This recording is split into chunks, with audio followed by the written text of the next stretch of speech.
اور وہ مختلف چیزیں کہہ رہے ہیں کہ آدھی رات کو عدالتیں بھی جنرل باجوہ نے اس لیے کھولی کہ عمران خان صاحب آرمی چیف کو سیک کر سکتے تھے. حالانکہ اس رات کو ہم وہیں پہ تھے, ہم نے ایسی چیز کوئی دیکھی نہیں, اور بھی بہت سارے صحافی تھے. تو خان صاحب ایکچولی جو لوگ ان کو لے کر آئے تھے, اب وہ ایک اور پروپیگنڈا کر رہے ہیں کہ ایکچولی کبھی رجیم چینج ہوا ہی نہیں تھا, ہم تو عمران خان کو سپورٹ کر رہے تھے. اور یہ بات کوئی اور نہیں کہہ رہا, آپ کا سب سے قیمتی اتحادی مونس علی کہہ رہا ہے کہ ہمیں سب کو تو جنرل باجوہ کہہ رہے تھے کہ عمران خان کے ساتھ کھڑے ہو جاؤ جا کے, اور وہ تو دریاؤں کا رخ انہوں نے موڑ دیا تھا عمران خان کے لیے. دیکھیں عمران, واقعی جنرل باجوہ نے آپ کے لیے دریاؤں کا رخ موڑا سر. میں آپ کو بتاؤں, میں پھر سے میں پہلے بھی ایک دفعہ کہہ بیٹھا ہوں کہ میں جب بڑا ہو رہا تھا نا, یہ اسی گھر میں زمان پاک میں, تو میری والدہ ہمیشہ, میری 4 بہنیں تھیں, میں اکیلا بھائی تھا, وہ ہمیشہ ان کو یہ کہتی تھی کہ مجھے تو اس بیچارے پہ ساری فکر ہے, یہ بڑا ہی سیدھا ہے, یہ ہر قسم کی بات مان لیتا ہے, ہر قسم کو ٹرسٹ کر لیتا ہے, تو یہ تو بیچارہ رول جائے گا دنیا میں. تو میں ساری زندگی جب میں اپنی ماں کو کہتا تھا, یہ نہیں پتا تھا باقیوں کو بھی رول دے گا.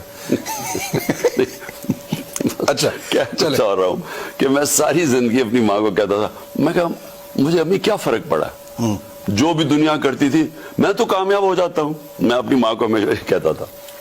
میں نے کبھی فیل نہیں کیا کہ یہ ایک کمزوری ہے کہ لوگوں کو ٹرسٹ کرو. میں لوگوں کو ٹرسٹ کرتا ہوں, اگر لوگ مجھے کوئی بات کہتے ہیں میں سمجھتا ہوں یہ ٹھیک کہہ رہا ہوگا, کیونکہ میں کیوں اس کے اوپر شک کروں. میں اپنے بیٹوں کو بھی کہتا ہوں کہ یہ زیادہ بہتر ہے, یہ ایک دلیر آدمی کی نشانی ہے کہ وہ کسی کے اوپر شک نہیں کرتا. یہ کمزور آدمی ڈرتے رہتے ہیں لوگوں سے کہ جی مجھے دھوکہ نہ دے.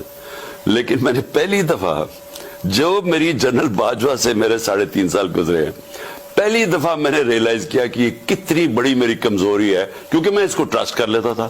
جو جنرل باجوہ کہتا تھا میں کہا ہاں ہم دونوں ملک کے لیے ہیں, اسٹیبلشمنٹ ہے, فوج ہے, ہمارے انٹرسٹ ایک ہی ہے کہ ملک کو بچانا ہے. مجھے یہ پتہ ہی نہیں تھا کہ کس طرح میرے سے دھوکے دیے گئے, جھوٹ بولے گئے. یعنی ہم آخری دنوں میں بھی جب ہمیں پتا تھا کہ یہ سازش چل رہی ہے, مجھے آئی بی کی رپورٹ آ رہی تھی کہ گیم چل رہی ہے. اب آئی بی والا سٹیٹمنٹ دے گا میں نے کوئی رپورٹ نہیں دی تھی, اس سے بھی نکلوا لیں گے تھوڑے دنوں میں. وہ کیا بچارے نکالیں گے, وہ بچارہ وہ بھی مجھے ڈر ڈر کے کہتا تھا, چیزیں بتانی شروع کر کے. مجھے وہ رائٹنگ میں نہیں دیتا تھا, مجھے خود آ کے بتاتا تھا کہ پتہ نہ چل جائے. تو وہ جب ہمیں پتہ چل گیا کہ پوری گیم ہوئی ہے, نواز شریف سے ان کی بات چیت چل رہی ہے, انہوں نے پلان بنا لیا ہے, خاص طور پہ جب فیض کو جب ہٹایا تو اس کے بعد ان کی گیم تو چل پڑی تھی, تو مجھے تو پتا تھا.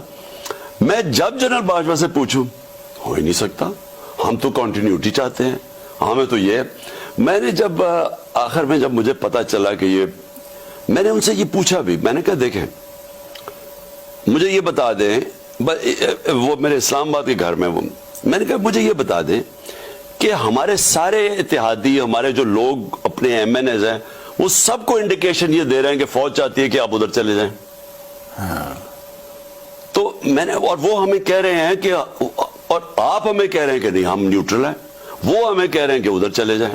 ایم کیو ایم کے لوگوں نے ہمیں چوبے دبی لفظوں میں ساروں نے کہا, وہ بیت تو کنٹرول میں ہی ان کے تھی, وہ شزان بگتی تو ان کے بغیر ہلتا ہی نہیں تھا. تو ہمیں تو پتا, تو ہم حیران کہ یہ مجھے کہہ رہے ہیں کہ کچھ نہیں ہے, ادھر سے اور سگنل مل رہے ہیں.